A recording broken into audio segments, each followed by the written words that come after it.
Hello, in this video I want to show you how to reset camera setting in XIAOMI Redmi Note 9 Pro Max.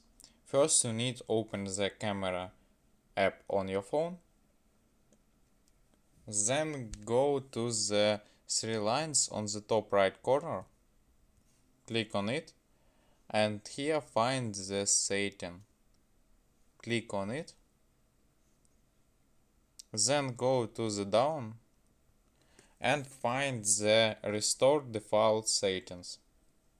Select it and here click on the OK.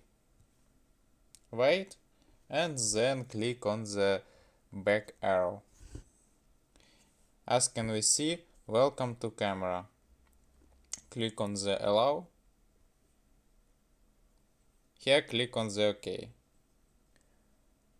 And this all will reset camera setting in XIAOMI Redmi Note 9 Pro Max. This all for today. Goodbye.